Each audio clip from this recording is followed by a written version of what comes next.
In today's class, we are going to study about secondary storage management. We know that no matter how much memory is available in the system for users, always users require an extra memory space because user keeps many unwanted files in his system. Then whenever a new user is created, we need to allocate space for him. Then also whenever we are creating new applications in the system, we need to allocate space. Secondary storage devices are used to store and retrieve the data in a huge amount. Few examples for the secondary storage devices are hard disk, floppy disk, magnetic tapes, etc. But we need to perform certain operations to store and retrieve the data from the secondary storage devices. And those operations are first formatting, partitioning, making file system, mounting and unmounting. So in today's class we are going to see in detail about each these operations. Let's start with formatting. Formatting is a process of deleting the existing contents of a disk. We know that in Unix operating system, each device is considered as a each device is considered as a file, which means there is a dedicated file for each device in the system. All the device files are stored in a special directory called dev directory. Dev means device directory. It is the direct subdirectory of the root directory.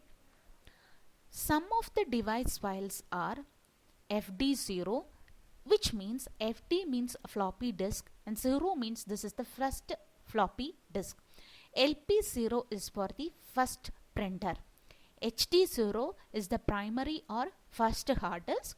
Similarly, HD1 is your secondary hard disk or the second hard disk.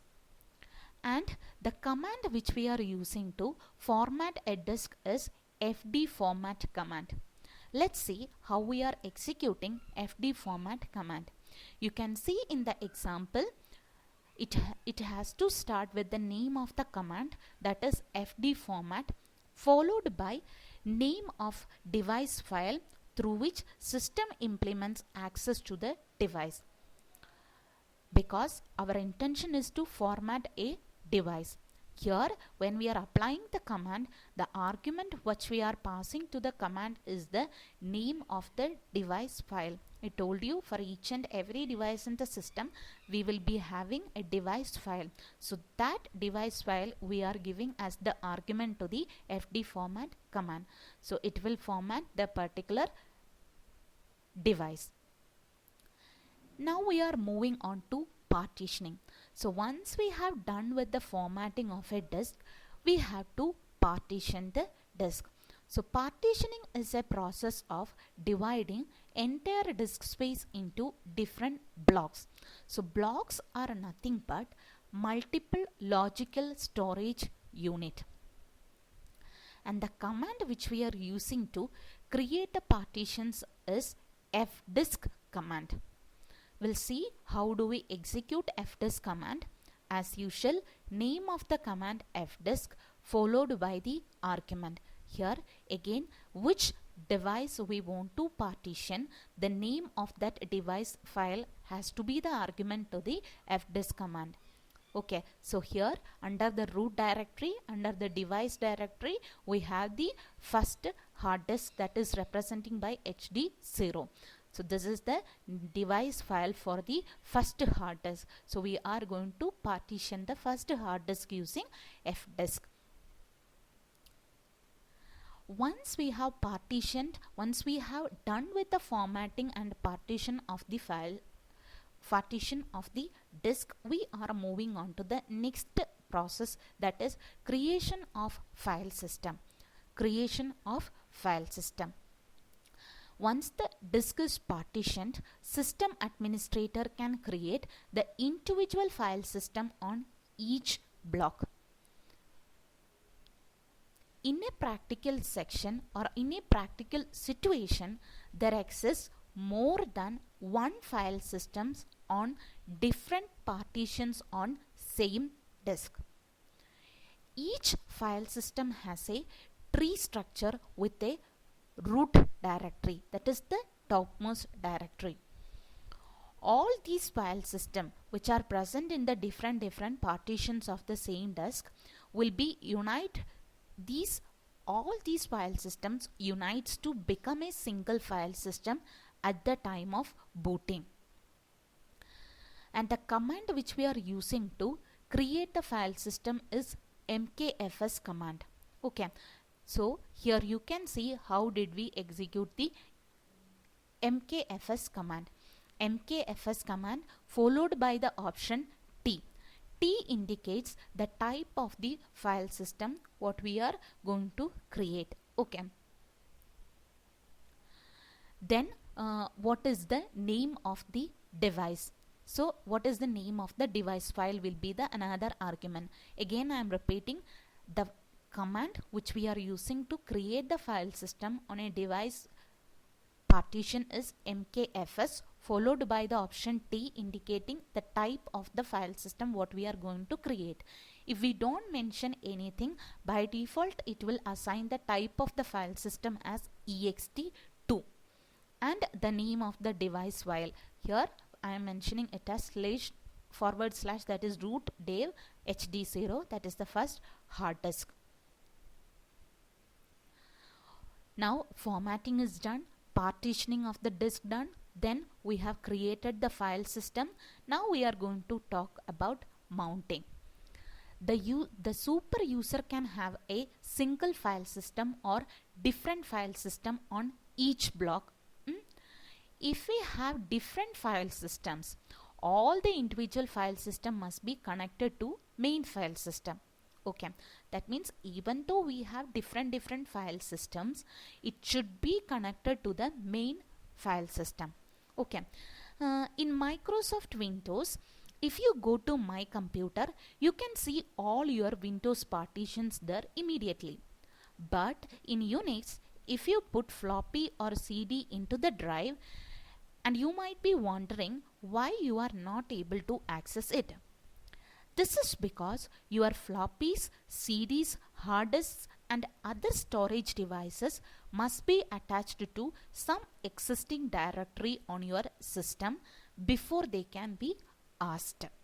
Okay, so when we have installed when we have put our floppies or whatever storage device it is, once we have loaded into the system, it should be attached to the existing file system or existing directory. Then only we will be able to access that particular device in the case of Unix operating system. The process of attaching a device to a directory, existing directory, is called mounting. In another way, the process of attaching the individual file system, that is represent the file system of the device which you are going to insert, should be attached to the main file system or the existing directory. It is called mounting. The directory where the device is attached, where the new device is attached, is called a mount point. Okay, so that is the mount point to which directory you are going to attach the new device. That directory name is called as the mount point. And the command which we are using to perform the mounting operation is mount command. We'll see one example. The command name mount followed by the type of the file system, that is -t followed by ext2. Then we have the name of the device file which is going to be mount on a mount point. So it will fetch the file system on the device /dev/hd0 to media directory. Here media directory is the mount point and we are going to mount the device hd0 and the file representing hard disk, first hard disk is /dev/hd0. In Unix, there are two directories created as default mount point, that is /mnt and /media. So here we have mentioned the mount point as media. In other ways, I can say this is the main file system. So that is mounting. The process of attaching the individual file system present in the each device to the main file system is called mounting, and the directory at which the new file system is new device is attaching, that directory is called mount point, and the command what we are using for mounting is mount command. Okay, so first mount command and the type of the file system, then followed by the name of the device file what we are going to attach or mount, and the mount point to which directory we are going to attach. Then last, unmounting. Unmounting means what? We have formatted the disk, we have partitioned the disk. After partitioning the disk, we have created file system on each partition. Then we have seen mounting. After that, last one is unmounting. Mounting means we are attaching our new device file into the existing file system. Unmounting means it is the process of detaching the individual file system from the main file system. Okay, and the command what we are using for unmounting is umount command. Okay, you can see the example here.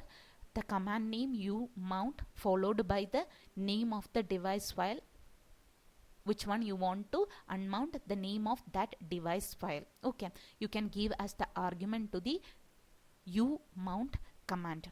Okay, so that is unmounting. So these are the 5 processes including in the storing and retrieving of data from the secondary storage devices: formatting, partitioning, creating file system or making file system, mounting and unmounting. Okay, now we are moving on to disk related commands. The commands which are used to know the amount of disk space available and used. Those commands are called disk related commands. Mainly we have 3 types commands: df, that is disk free command, du command, that is disk use, and ulimit, that is user limit command. So we are going to study about the commands which are using to know about the how much amount of disk space is used so far and how much is available. To get all these informations, what all commands we are using, those commands are calling as disk related commands. Let's start with the first command, that is df command. Df means disk free.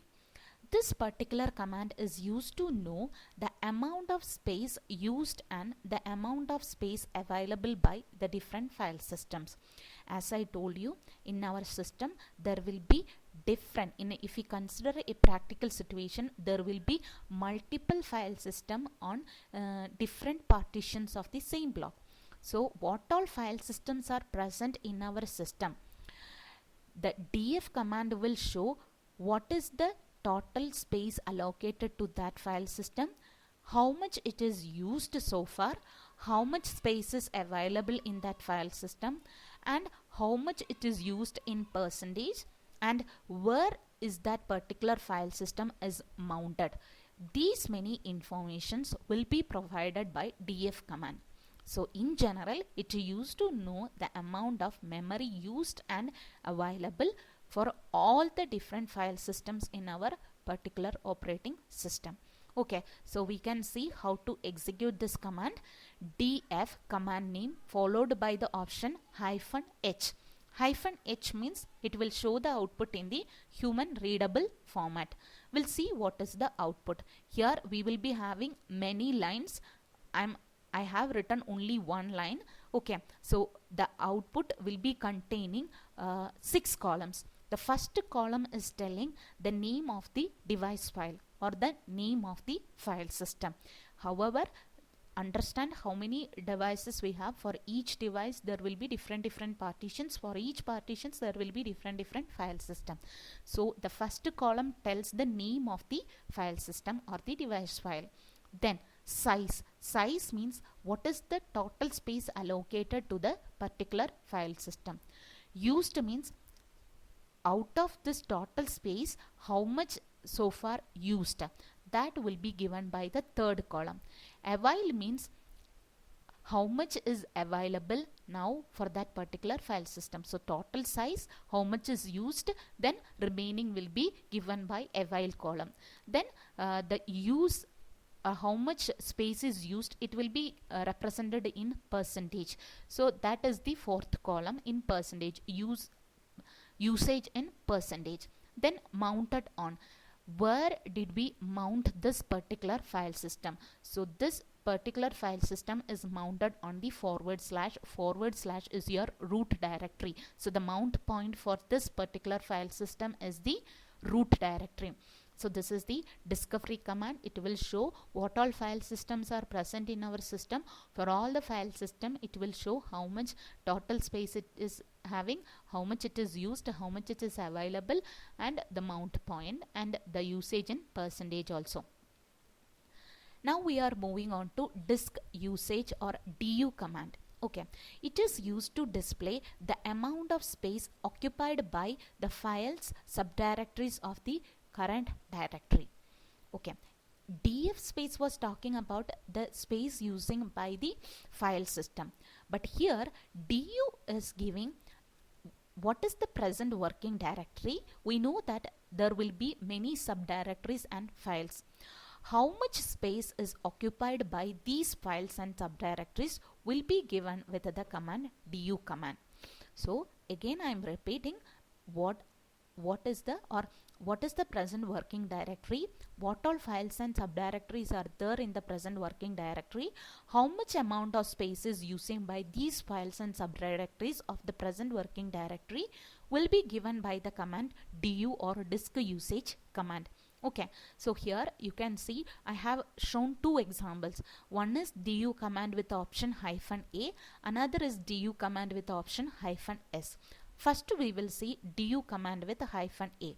-a means it will display all the files and subdirectories, and their first column is representing the size, how much spaces how it is using by that particular files and directories. So in the present working directory, du space -a will show all the files and subdirectories, how much they are taking, how much space they are consuming. That data will be, so the first column is telling the amount of space using by the second column file names or the directory names, subdirectory names. Then du space -s space fact.sh. That means what? I just want to know only about a specified argument. Here the argument is fact.sh. So I just want to know how much space is occupying by only the particular file fact.sh. So it will be given with the option -s. So -s is using to specify a particular file name or directory name. So the output will be sum of the space using by the particular file. So here we are getting space using by the normal files and directories, subdirectories in the present working directory. Now we are moving on to today's last topic, that is the last disk related command, that is ulimit command. Ulimit means user limit command. It is used to restrict the users for the creation of files at the specified size. We know that in all of our system there will be faulty programs or the corrupted files which may occupy huge amount of space, and it will ultimately harming our system. Okay, so ulimit command is using to restrict the users for the creation of files at the specified size, which means we can assign what is the maximum size of the file a user can create using the ulimit command. That is mean by user limit. So if you simply type ulimit command, the output will be unlimited. That means the output is showing what is the maximum file size of the user. That is the maximum size of the file a user can create. So unlimited means there is no particular size. Okay. Then a normal user can only decrease the file size. A normal user cannot increase the maximum file size. Okay, but the super user can increase as well as decrease the maximum size of the file. Okay, suppose as a super user I am executing the first command ulimit space 1024, which means super user is setting the maximum size of the file you can create is 1024. Okay, then after that if you simply type ulimit command, then it will show the result as 1024, which means we have changed the file size to 104. So ulimit command without any arguments will give what is the maximum size of the file a user can create, that is 1024. Hope it is clear. So in today's lecture we have covered the processes for the secondary storage management, that is starting with the formatting, partitioning, then creation of file system, mounting and unmounting. Then we had seen 3 disk related commands, that is df, du and ulimit. That's all. Thank you all for